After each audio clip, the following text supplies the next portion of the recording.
Hello, James. How are you? Yeah, good, thanks, mate. Yeah. Yeah, good. Yeah, pretty good. Good. What have you been up to this week? Usual stuff. Gigging and making everyone laugh. Oh, constantly. Very arrogant. Constantly making people laugh. I went to M&M World. You went to M&M World? Yeah. Good?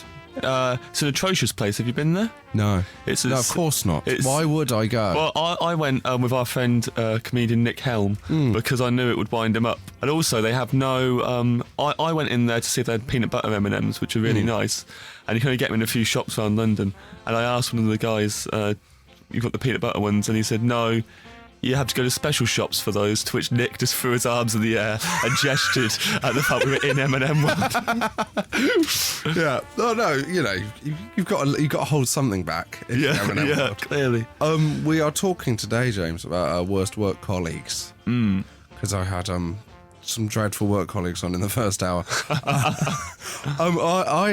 The top tweet so far, because as always, me and Neil like to keep a league table. Yeah.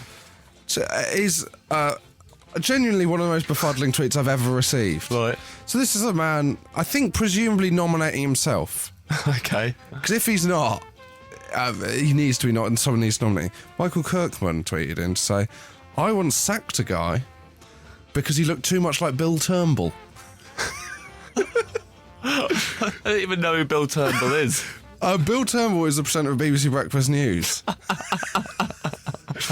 I don't know what to do with that. Well, this guy, to be fair, could be the boss in charge of BBC Breakfast News, and all the news report. They can't all look the same. What he'd meant to write was, I once moved a company to Manchester in an attempt to force out someone who was Bill Turnbull. Yeah.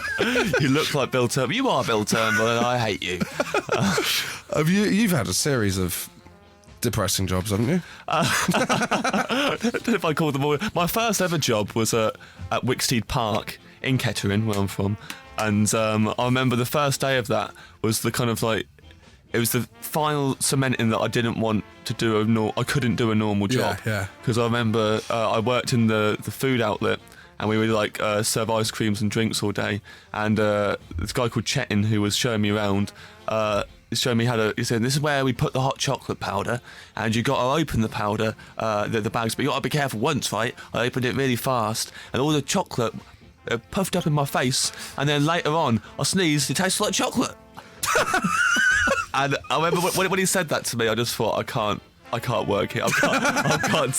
If that's the best anecdote he's got for the whole time he's been here, I can't work at Whittaker Park.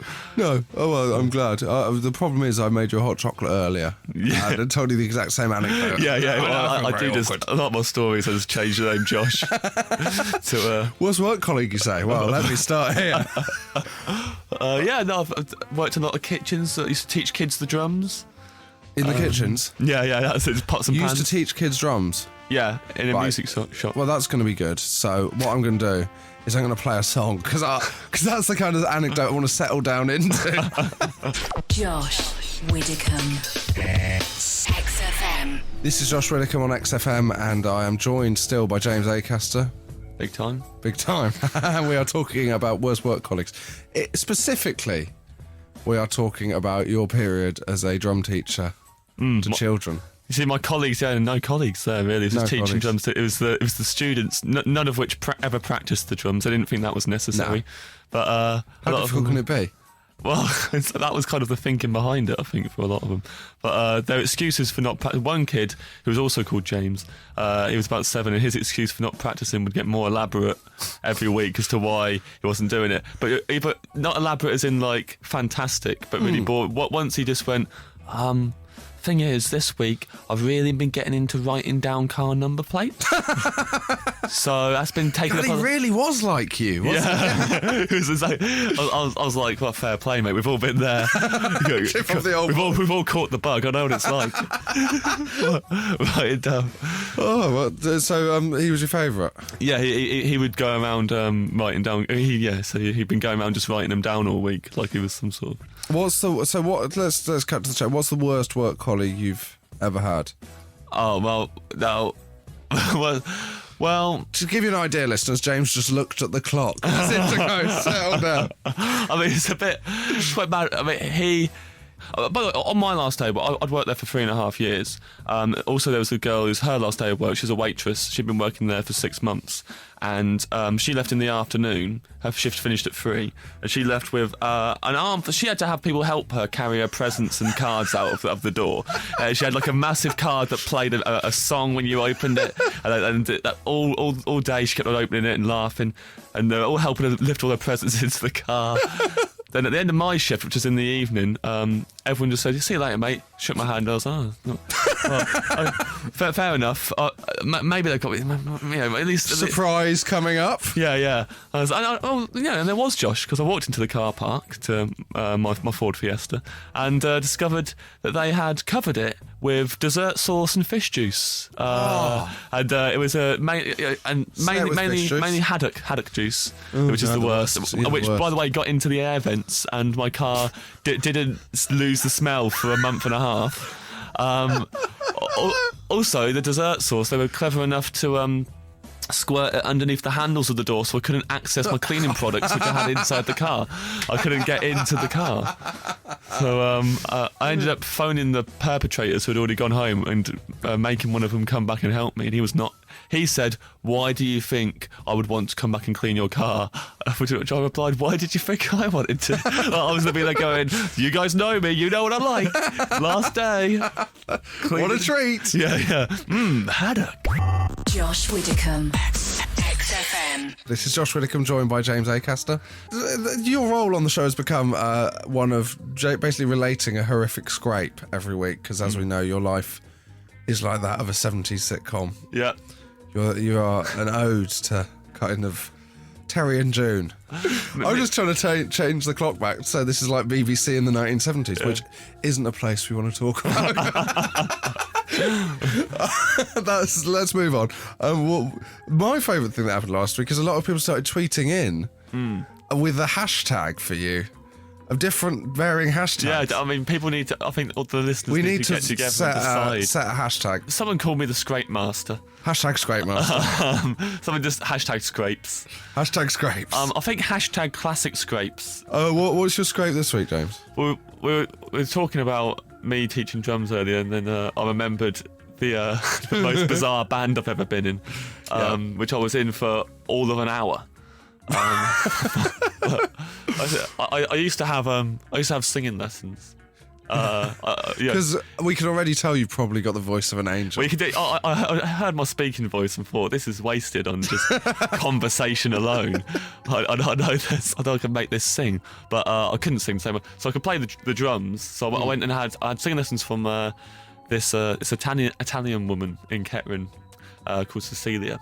Cecilia should just like leap on any idea, and she's like grade 8 flute. She said to me one day, I'm forming a band, and I was wondering if you'd like to be in it, because we need a percussionist to play congas. Very cool. Which normally, most people, that'd be a turn off immediately. Yeah, for you thought this is like when McCartney and Lennon met at that fete. I was like, I'm listening. Yeah.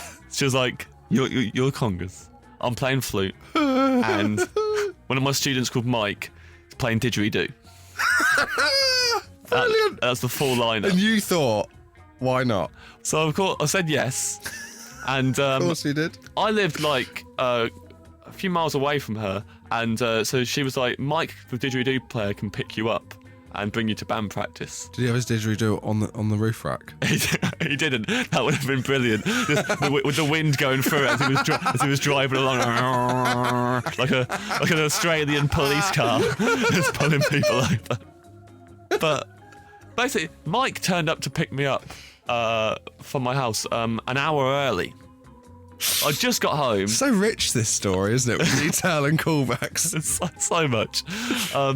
I said, I'm going to have a shower, so I was thinking of chips. So I'll have a shower. He said, it's okay, I'll wait in the car. And he literally sat on the drive and waited in the car. And then I got in the car, and before we even got out my street, he was driving away, and he just went, do you like conspiracy theories? Oh, yes! The first thing he said to me. Lock the doors. Yeah. Do you like tinned food? Because we're going to my outpost where the world is going to end. Don't worry, I know a safe place. Come. Just me, you, a didgeridoo doing some congas. We got to Cecilia's house. It was just a jam, which for the listener is when you just let yourself go, let the music take you, and improvise. And we finished the first song, and Mike said, "Pretty good. The congas though, are a bit too busy. Need to simplify them." Yeah. I was like, "Yeah, that's fine." And Cecilia went, "Just do what you want." And he went, "I'm just saying." So, okay, fine. So we played again. I simplified the congas a bit. Of course it is. Team player. Yeah, I'm not going to rock the boat. Stop the song. Mike went, "That was good. Congas now too simple." Start putting a few more flourishes in there. And Cecilia went, "James, seriously, you don't have to listen to him. It's fine." He went, "Look, come on. We're allowed to have an opinion, Cecilia. I'm just telling him." It's getting a bit heated. Yeah. We're about to start the third song, and Cecilia's next student arrives. Cecilia went, "Oh, you can wait in that room. We'll be done in a minute. Or if you want, you can stay and listen." And she went, "Oh, what? Have you formed a band?" She went, "Yeah, this is our new band." And this lady went, "Well, my son is a music producer. I can ring him right now." And Well, you can... well, Mrs. Spector, that's fine. I mean, he's in a bit of trouble at the minute. But, so what she did, she rang her son there and then and said, "Hello, you're going to get quite excited. I've got a brand new band here. Oh, my word. And they'd like to play a song for you down the phone." Oh, no. What? So No. our third time played a song is played to a producer down the phone. Yeah. And you're thinking, yeah, this is what? Biopics. Is this Yeah, like, yeah, you can see yeah. the film being made of this. You couldn't pay for this kind of luck. Yeah. So she's got us on speaker, and then we play our third jam of the day. Then at the end of it, Mike goes, "James, the congas are all over the place. I'm not really feeling it at all." And Cecilia goes, "No, seriously, James, do what you like." And then Mike gets up, slams his didgeridoo down on the sofa, and just goes, "I knew this would happen. Two of you, you've got together, you decided, Amazing. you're going to gang up, you're not going to let me lead this band. Do you know what? You're poisoning this band. I'm not letting you infect his mind with your words and try and turn him against me. This is not what I wanted. I knew this would happen from the day you asked me to do it. I knew there's something about you, and I do not trust you." And it was really silent, and then he looked over at me and he went, "Do you still want to be in a band?" And then at that point was when out of the phone came the guys going, "Mum? Mum, what's going on?" Oh, that is amazing. Josh Widdicombe Podcast. XFM. Still joined by James Acaster. Just a bit, mate. Don't mind if I do. And we are talking about the worst work colleagues you've ever had. You've got some tweets, James. Yeah, there's some very good ones this week, but I think my favourite is Claire Newton, who says, "I had a colleague when asked how are you, would respond fair to middling." And then she goes on to say, he also tried to bonk me Hey! at the Paris Air Show in 1991.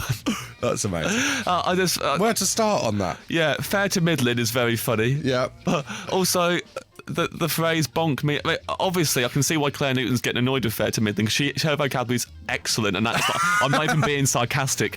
Bonk me is an excellent thing to At say. the Paris Air Show in 1991. Yeah, I mean, you can see how, He picks his places. well, you can see how he got swept up in the romance of being in Paris. It was the air show. It was 1991, the year of love. We all remember it. We all remember it. Also, I mean, you wouldn't want to bonk that guy afterwards, because in case afterwards he referred to it as fair to middling. That's the last thing you'd want. But also, one of my favourites is Emily says, this is aimed at you, obviously. My colleague calls you Josh Widdicombe and refuses to be corrected. He's wrong, and he's a terrible human being. I mean, she can record this and play it to him. Yeah, Emily, it's Josh Widdicombe. No one's called Josh Widdicombe No one's called Josh in Widdicombe. the whole world. No, well, no. There's no one else called Josh Widdicombe either. I'm the only James. I'm not the only James Acaster. Actually, I was about to say I am. There's a rapper. Is there? There's a young rapper, and I've been confused Is it for not once. just you? No, it's not just me wearing a hood. And I get into scrapes, all kinds of japes. No, it's not me. Good improvising. Yeah, I'm pretty good at rapping actually. And this next song is some hip hop actually. Is it? James By James Acaster. James Acaster, classic scrapes. Josh Widdicombe XFM. Here I am with James Acaster. Hello. Hello, Josh. So it comes to the point where we've had our fun out of you. Yeah. So have you got anything to plug? Doing a week of normal gigs, really. On the 12th, I'll be doing a work in progress show. Explain what that means. That means it's not finished and doesn't have many jokes in it. At the Pleasance in Islington in London. God, I didn't realise you'd got it up to standard already. Yeah, already it's finished. So you could come along with Mike Wozniak, who's excellent. Is a very funny, fantastic comic. He has a moustache. Yeah, if that swings it for and you. he sounds a lot more like a DJ than either of us. He does. Cheers, mate. I'm going to My Bloody Valentine on Tuesday. Oh, fantastic. Yeah. I haven't been to see a band in ages. No, I went to see them before, and they end with 20 minutes of feedback. No, not questions, not Q&A. Maybe change your name, it's disgusting. Do you think it would be better if you released an album quicker than every 20 years? Yeah. And you can follow me on Twitter at Josh Widdicombe. At James Acaster. Hashtag Classic Scrapes. And to continue to promote the DVD record Hammersmith Apollo on September the 26th, where I and Sean Walsh will both be recording our DVDs. So it's only £17.50. What a bargain. That's an absolute bargain. That is an absolute bargain. So you can get your tickets by Googling that, I imagine. When I did the Hammersmith Apollo supporting someone, I got heckled with little bit boring. So if that person's listening, don't come along. So thank you very much for coming along this week, James. Thank you, Josh. Thanks for having me. It's been an absolute pleasure.